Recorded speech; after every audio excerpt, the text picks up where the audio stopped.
Hey everybody, this week we're going to be going over global climate change as the unit.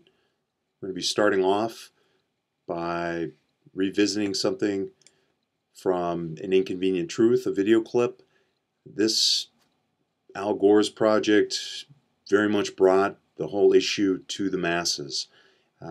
If you recall, prior to global climate change being the phrase du jour, everyone referred to it in most circles simply as global warming. And since we've come to understand it involves a lot more than just warming. In fact, it's more simply a change of weather patterns around the globe, leading to the issues that we're facing right now as policymakers. This clip, now, to some watch for a extent, there moment. has always been seasonal melting, and moulins have formed in the past, but not like now. In 1992, they measured this amount of melting in Greenland.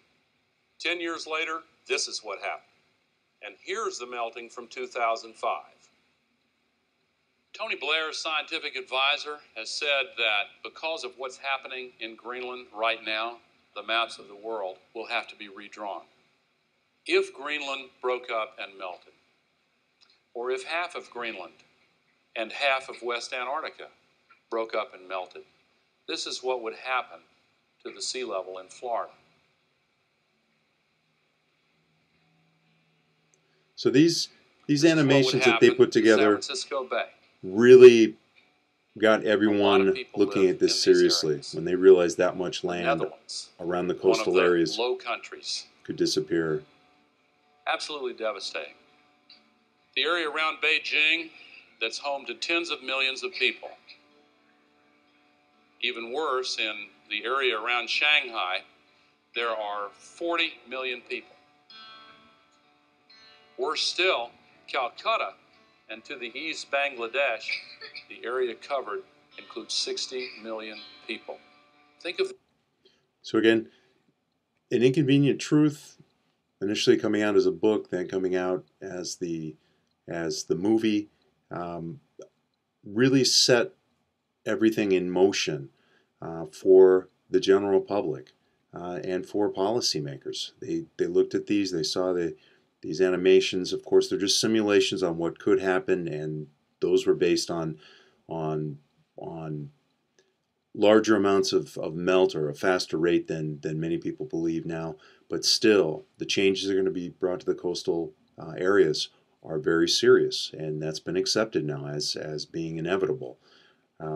This week, again, that is the theme.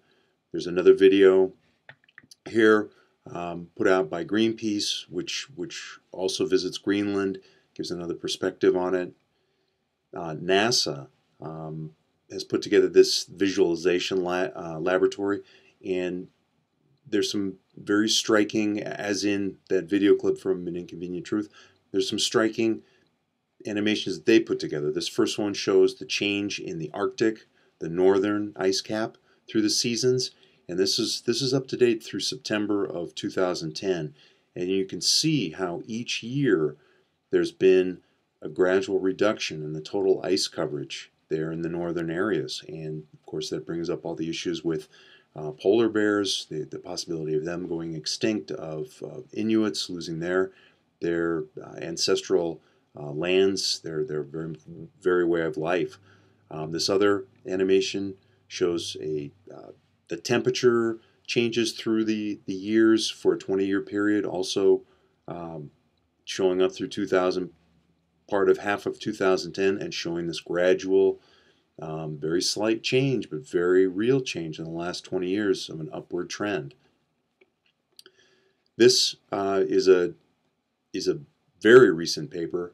This is just from August of 2010 published, which talks about the potential impact because of our response, how humans respond to the global climate change, rising sea levels, causing us to relocate our large population centers that are located or at risk, and thereby consuming more and more of the small amount of natural environment that still exists. So very interesting. Take a look at that study. This everything here is related to this report on global climate change, put together by a group of distinguished scientists here in the United States.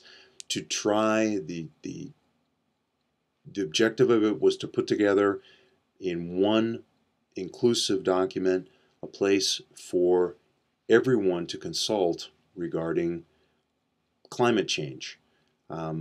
It's written in a way that is to appeal to the masses. There's no complicated scientific nomenclature used in this. It's all spelled out very simply, very directly.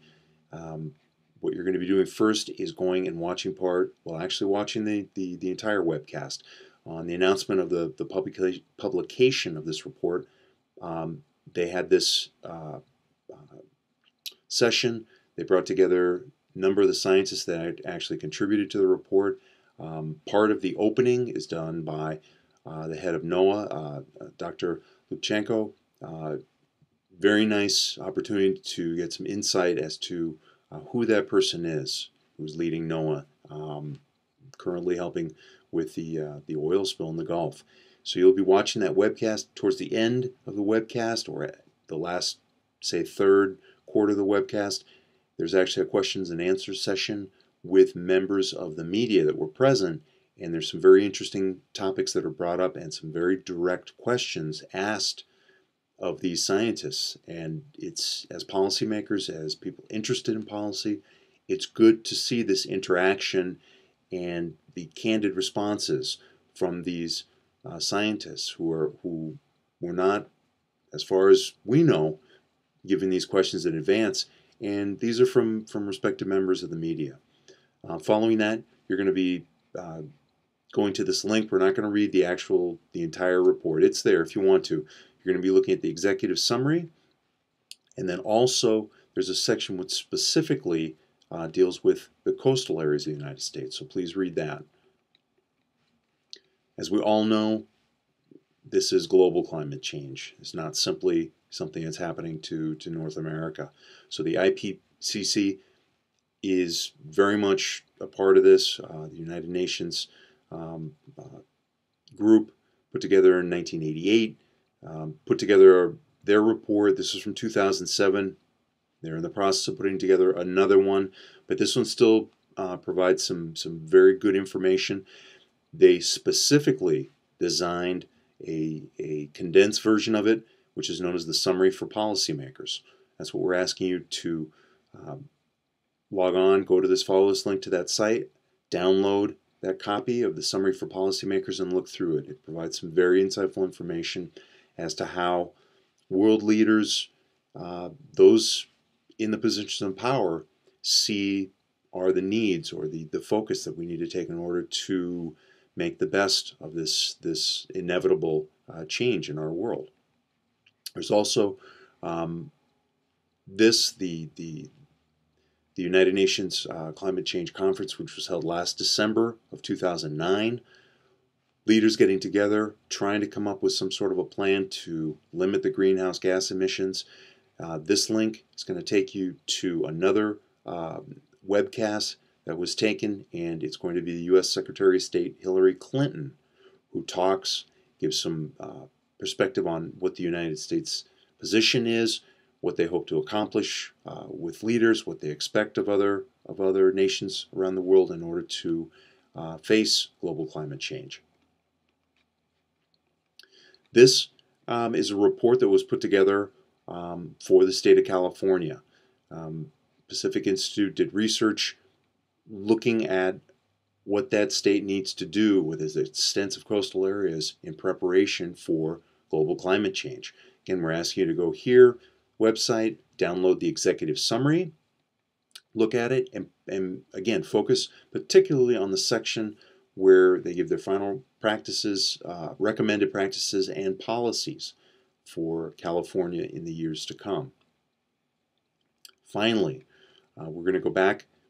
Chapter 9 in Against the Tide, known as Constituency of Ignorance, is packed with great stories of, as you've come to learn from reading the other chapters, on building in these especially vulnerable areas along the coastlines.